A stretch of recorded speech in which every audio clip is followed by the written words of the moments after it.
When you're out and about, do you hear music drifting your way? From the store's Muzak to your personal playlist, music is different for everyone. For me, and for you.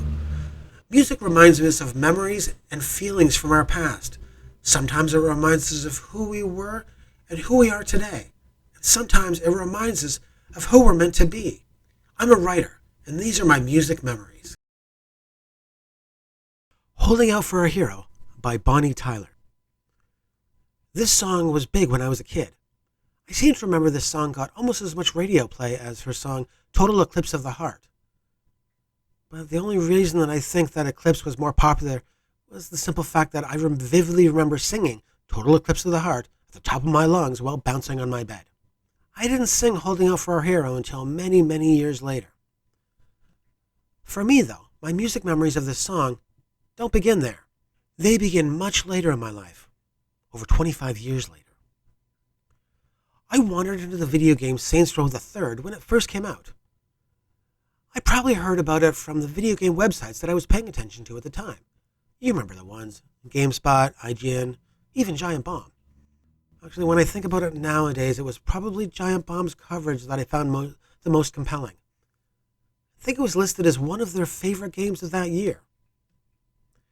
When I first started the game, I was met with a goofy tutorial mission where my character's head was obscured by a huge mask the entire time.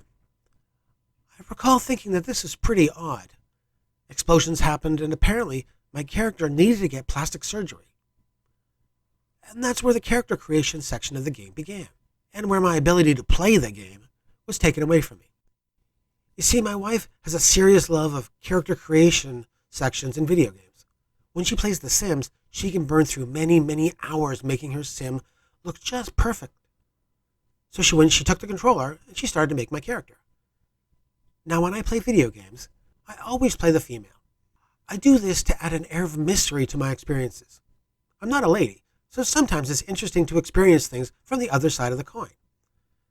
That, and if people are out to get you, it's always good to keep them guessing.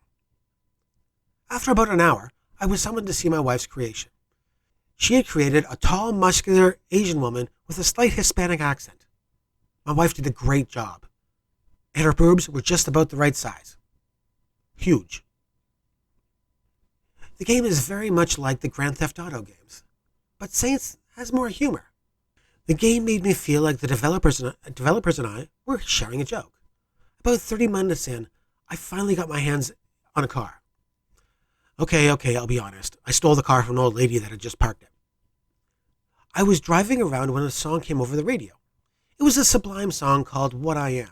A good song, just not a song that I have a terrible affinity towards. Suddenly, my character starts singing along with the song. She's singing along in her voice, the strange Hispanic one. She sounds like my friends and I would if we were driving around singing tunes. She sang the lyrics a little wrong and just a little bit out of time. Yes, you read that right. My custom-made character, with all the things my wife did to her, was singing. It was kind of a surreal experience, but it really got me into the game as I was humming along to the in-game radio station, The Mix 107.77. I was singing the hits from the 80s and 90s. The situation made me feel closer to my character. The game was filled with experiences that I hadn't had before. The dubstep gun was one that definitely put the game in a specific time period. But with the fading dubstep of the 2000s went on, the humor of the weapon kind of dissipated as well. But my weapon of choice for my lady was dual pistols with infinite explosive ammunition. Towards the end of the game, you were so overpowered, and there were many, many fun, odd weapons in Saints Row the Third, but none like the Penetrator, a melee weapon bigger than a baseball bat and shaped, well, like a dildo. Running around behind non-player characters with that weapon was both hysterical and disturbing, but in all honesty, the entire game is like that. Fun and slightly disturbing. There were, of course, the obligatory mini-games that all open-world games have. You know, like the gambling in Red Dead Redemption and the racing in Grand Theft Auto. But Saints Row the Third has them all beat. The creativity and weirdness of the mini-games really go above and beyond, like insurance fraud. Now, I like to think of myself as pretty creative, Like I could have come up with some of the games like Professor Genki's Super Ethical Reality Climax, a minigame that is simply a run-and-gun game show. Kill as many bad guys as for points. But insurance fraud? No way. In that minigame, you throw your character in front of moving cars. The game physics change to be a little bouncier, allowing you to ricochet off cars and trucks, all to get a bigger score, based on how much damage that you incurred. It reminded me of the showdown mode in Burnout Paradise, the game mode where you would try to keep your car crashing into as many cars as you could. The player was constantly struggling to keep the character in the air, all while trying to aim for the fast-moving cars, in an attempt to get more money from the people who hit you. Very funny and painful to watch, but a serious blast to play. Now, where does this song come in, you ask? Well, the song isn't featured on any of the 9 radio stations that I listen to. Nope, they kept the song for the end of the game only. And the end of the game has you running to save one of your friends, your loyal captains of your gang. Remember, this is a crime game, like a mob game, so you do commit crimes. It's just usually in a fun, strange way. Anyways, the end has you running to save one of your friends. It's the climactic decision at the end of the game. So the choice I remember making was the one where I get to run to the top of a building or something. I mean, it's been a long time since I've beaten the game, but I'm pretty sure that there were a lot of stairs.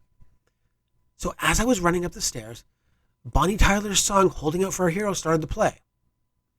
Usually the music in the game was only played on the radio in the car that you were driving.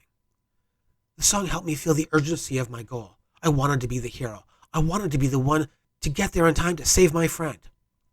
I felt empowered to overcome whatever lay next. I mean, of course, I easily defeated the final boss because I was so overpowered by the end of the game.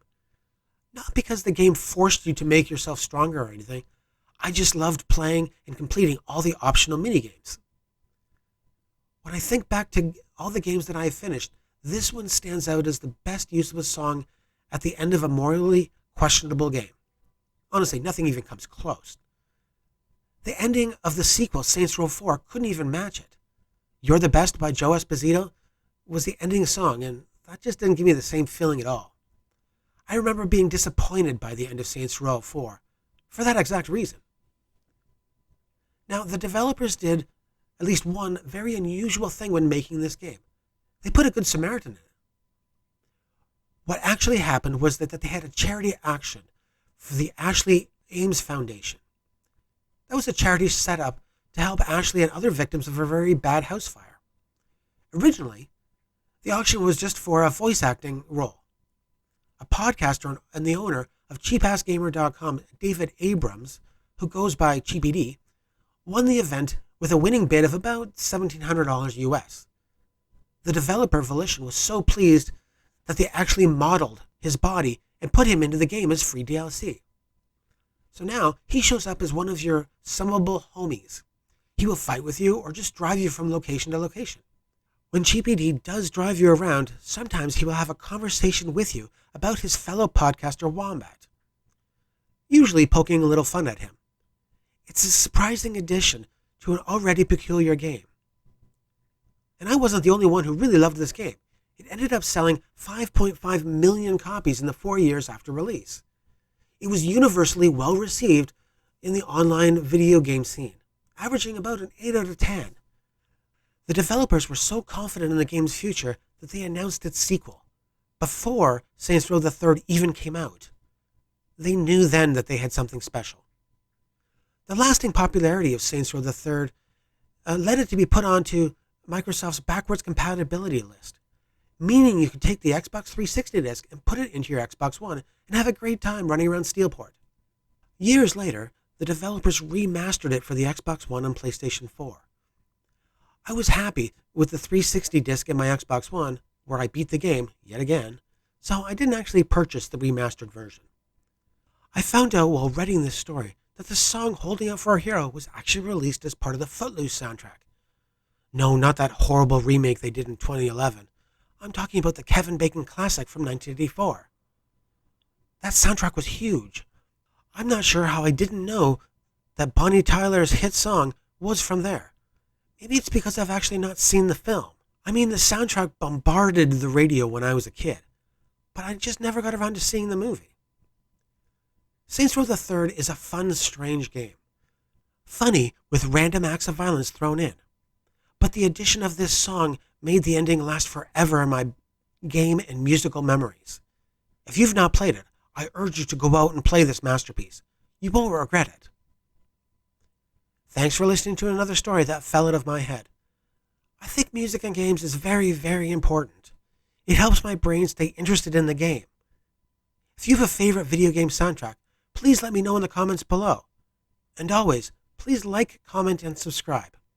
Until next time.